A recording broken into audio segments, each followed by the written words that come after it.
This is The Fifth Estate, a conversation between young African scholars from the Fort Hall School of Government and Professor Mutahi Ngunyi. This week, Raila unleashed some voodoo expert on secession on TV. This fellow, name withheld, is known to think with his mouth open. He's known to run his mouth on subjects he is naive about, and when he shuts off his active brain, he forgets to shut off his running mouth.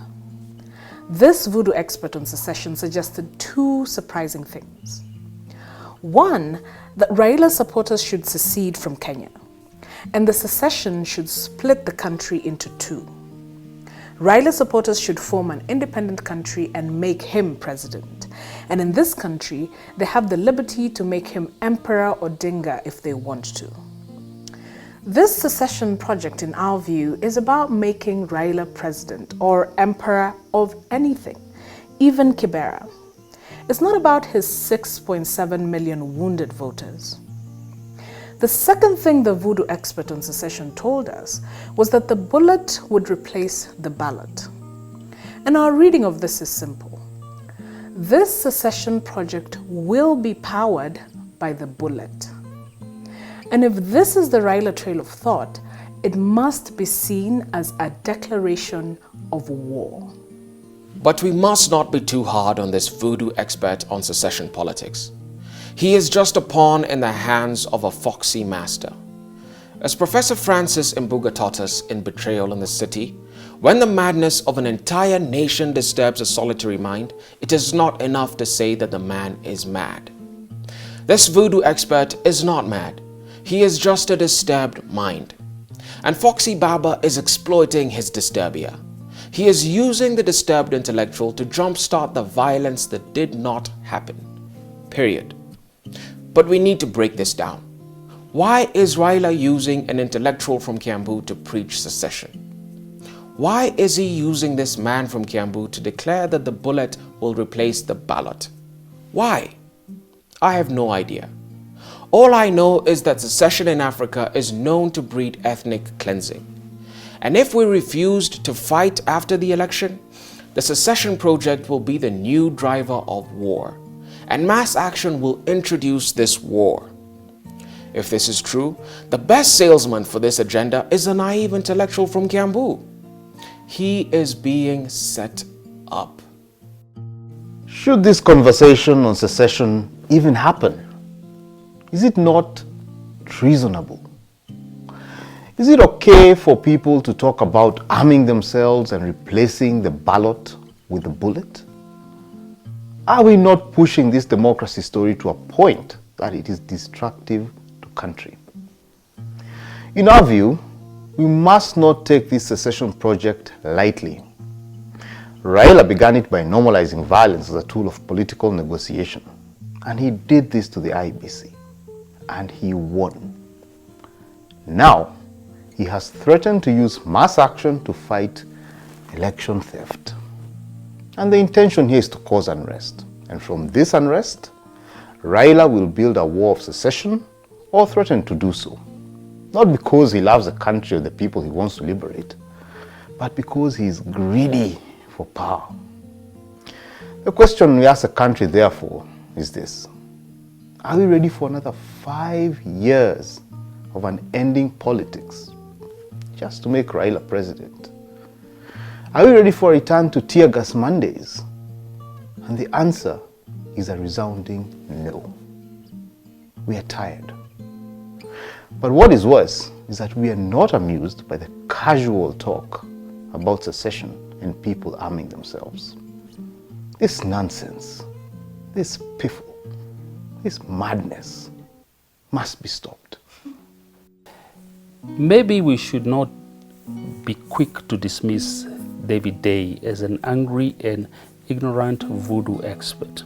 Similarly, to accuse him of being a Kikuyu intellectual from Kiambu who has mortgaged his morality to Raila is also wrong.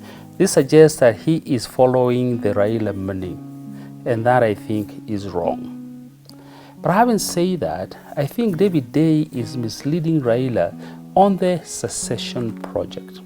And I say so because Day is an economist.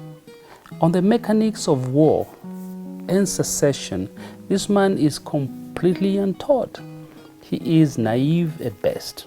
He is a chocolate soldier who will melt before the secession war begins. That is why he has been given the job of running his mouth and not flexing his muscles. If this is true, then there are two possibilities regarding this secession debate.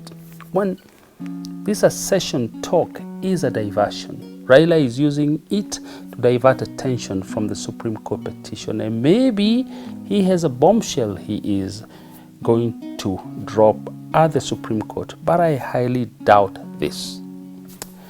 Two, Raila is probably planning for something big after the Supreme Court petition, and splitting the country into two through secession is his last attempt at the presidency.